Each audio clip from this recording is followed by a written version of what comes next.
अस्सलामु अलैकुम वरहमतुल्लाहि वबरकातुहू। ख़वातीन व हज़रात, आप देख रहे हैं AJ हेल्थ TV और मैं हूं आपका होस्ट डॉक्टर अकील जावेद।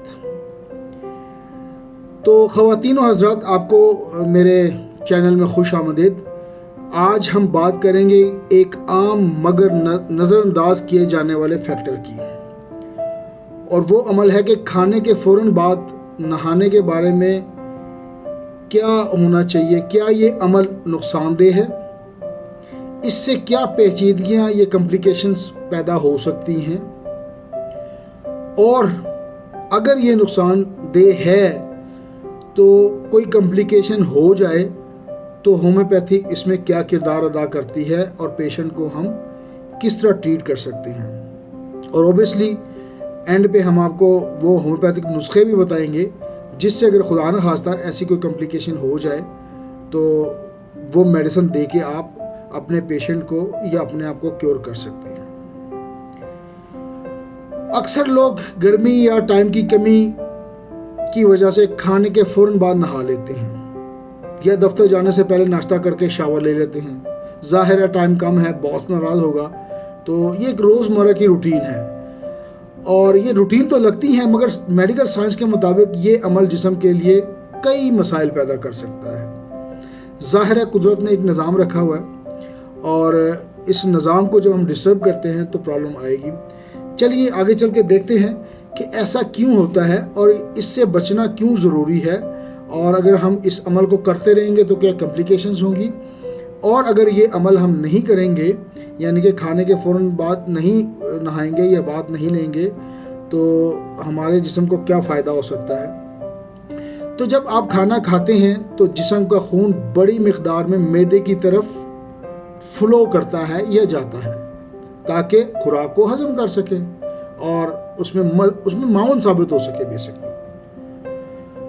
अब अगर आप खाने के फ़ौरन बाद नहाने चले जाएं तो खून का बहाव जल्द की तरफ ज़्यादा हो जाता है क्योंकि पानी गिरेगा उसके ऊपर, तो इसका मतलब है कि जो खून का फ़्लो है वो जिस्म की तरफ हो जाता है, जिसका मतलब ये है कि मैदा अपना काम सही तरीके से अंजाम नहीं देगा और नतीजतन होगा क्या, जो एक फैक्टर हो सकता है वो बदहज़मी हो सकती है। ज़ाहिर है खून शामिल नहीं हुआ मैदे में तेज़ी से तो बदहज़मी हो सकती है। ब्लॉटिंग या गैस के इश्यूज़ हो सकते हैं। ब्लॉटिंग कहते हैं उफारे को, कहते हैं ना मेरी तबीयत बड़ी भारी भारी हो रही है और ये हो रहा है वो हो रहा है, बोझल सी तबीयत महसूस हो रही है। इसके अलावा बाज़ लोगों में सीने की जलन जिसको हम बर्निंग कहते हैं, वो बेसिकली एसोफेगल जो कैनाल है इसमें बर्निंग सेंसेशन होती है गैसेस की वजह से, तो उसको हम सीने की जलन कहते हैं। और नोज़िया भी बाज़ औक़ात हो जाती है जिसको हम मतली कहते हैं। ये सब इसलिए कि मैदे को बर वक्त खून नहीं मिलता, तो वो निज़ाम का जो एक डाइजेस्टिव ट्रैक है वो सही तरीके से एक्टिव नहीं हो पाता। तो ये जो ऊपर मैंने मसाइल बयान किए हैं मैदे के, जिसमें जलन, तेज़ाबियत, उभारा और इस किस्म की चीज़ें शामिल हैं वो होती हैं, तो उससे मैदा ज़ाहिर है डिस्टर्ब हो जाता है, एक नॉर्मल फंक्शन जो है वो नहीं परफॉर्म हो पाया।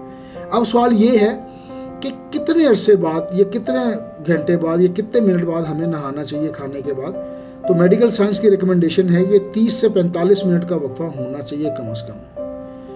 अगर आप गर्म पानी से नहा रहे हैं तब भी, और अगर ठंडे पानी से नहा रहे हैं तब भी, तो कम से कम 30 से 45 मिनट का आप लोगों ने आफ्टर योर एवरी मील इसको वक्फा देना है, वरना ये मामूली सा अमल आपको लंबे अरसे हाजमे की बीमारियों में मुब्तला कर सकता है, जैसा कि एसिड रिफ्लेक्शन होती है, ठीक है, गैस्ट्राइटिस हो सकता है, चिड़चिड़ापन हो सकता है, और इसके अलावा सबसे बढ़कर जो देखने में आया पेशेंट में, ऐसे पेशेंट जो खाने के फ़ौरन बाद बात ले लेते हैं उनमें नींद की भी कमी हो जाती है, इंसोमिया का पेशेंट भी वो हो जाता है। तो अगर आप आदि मुजरिम हैं मैं मुजरिम कह रहा हूँ कि अगर आप बाज नहीं आ रहे तो मसाइल मैंने बता दी हैं। खाने के बाद ज़ाहिर है पेट आपको भारी लगेगा, गैसेस का मसला होगा, वो मैं ऑलरेडी बता चुका हूँ। मैदे में गड़बड़ या गुड़ की आवाज़ें बाज़ औक़ात आती हैं, मेरे मैदे में गुड़ हो रहा है, तो सीने में जलन या गले में भी जलन हो सकती है, तो इसको भी आपने मद्देनज़र रखना है। तो इसके अलावा मुंह का जायका आपका जो होता है बिटरनेस, जिसको हम तुर्श या कड़वा कहते हैं, बाज़ का कुछ पेशेंट आते हैं डॉक्टर साहब मेरे ना मुंह का जायका कड़वा रहता है, तो यही मसला होता है। इसके अलावा मतली, नौजिया मैं बता चुका हूँ, या क्या या वॉमिट भी हो सकता है, और ऑब्वियसली नींद की कमी उसको मैं बता चुका हूँ। अब ये वो तमाम अलामात हैं, आपको पता है होम्योपैथी जो है वो अलामात बेस इलाज होता है। सिम्टम्स होंगी तो होम्योपैथी होगी, और जहाँ पे सिम्टम्स होंगी तो अल्लाह का शुक्र है होम्योपैथी वहाँ पे फेल नहीं होती।